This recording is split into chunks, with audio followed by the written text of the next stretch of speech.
All right, people, what you just saw there was me trying to boil some water, toast some toast, and heat up a little piece of pizza in the microwave. And fortunately, my house is built in 1976, so that means the kitchen was wired a little bit differently than they are now. If you're in a house that's fairly new, this probably wouldn't happen to you. But what I did was I overloaded the circuit, and I had to end up going down to where my electrical panel is in my house and flipping the breaker back on. So we'll take a look at that and just talk about that for a second. So in my house, this is the electrical panel. Circuit breakers used to be called a fuse box. They actually had fuses that were put in. These ones have resettable breakers now. The old ones were either paper or glass fuses, and when they would pop, you'd have to actually replace the fuse or the break or the replace the fuse.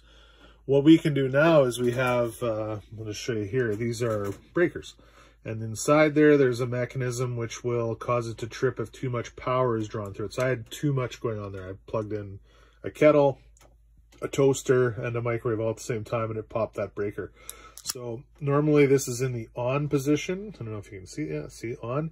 And then as there's too much current being pulled through there, too much amperage, it would trip. It would go and flick off. And that would protect the wire from burning up. You can see the off there. That would protect the wire from burning up and causing a fire in your house. So this is a system of protecting your house.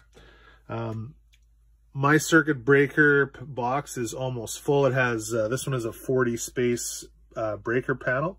You can take a look at yours if you can go find it. It's a good thing to know where it is in the house in case this happens to you. So this is a 200 amp panel. That is this part right here. That's the main breaker. That's something you shouldn't be touching ever. There's really no need unless you have to turn all the power off to the house, but you should leave that to a qualified electrician and make sure it's done properly. There's a lot of voltage and amperage there and could cause you some harm. But, you know, if you do end up popping a breaker like I did, it was the kitchen one. It was number 29 there. It had popped off because I ran too much through there. You can just come back and put it back into the on position. If it goes off again immediately, even without things off and on, or without having things plugged in and on, then you're going to have to consult an electrician as well. There are different size breakers. Our furnace here, I don't know if you can see those there or not, but a lot of them are color coded now. But for a furnace motor, it's 15 amps. Your stove and oven is 40 amps. That's quite a bit. Your dryer is 30. Hot water tank down here is 25. We have a hot tub as well, so that's a 50 amp breaker. That's a very large breaker. So that's a lot of amperage going through there. It's a lot of power required to heat up all that water. So this is a good thing to know where it is in your house in case you need to do that, in case you need to turn off a breaker, if you had a switch you needed to replace, or if you had you know, something go off and you want to make sure it can go back on. You wouldn't want to leave that off and have your fridge not work anymore, or a freezer or anything like that. So good thing to know where this all is. All the wires run back. You can see all these wires. These come from the different parts of the house. They all end up here. And then Manitoba Hydro runs in a big wire outside. And I'll take you outside to see that later, where your electrical meter is. And that's something that they come by, and it keeps track of how much electricity we use. And then we pay the bill, of course. Yeah, so that's today's adulting lesson.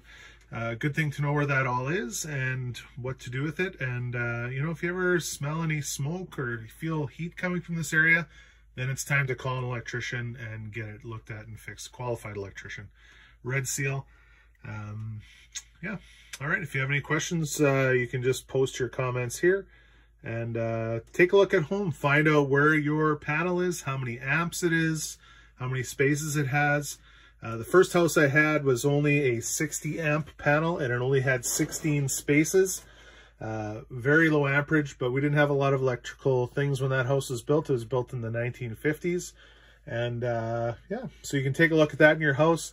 You can see what amperage, how many spaces it has, see how many you have open. If you don't have any open and you want to add something like a hot tub or a jet tub or maybe some other electrical in your house, a heater in a garage, then you're going to need to install what's called a sub panel or replace this whole panel. That's to replace this whole panel is probably about $2,000. So that's a lot of money. So hopefully you have some room if you wanted to add something. Again, Adulting 101. Post your comments here. Have a good night.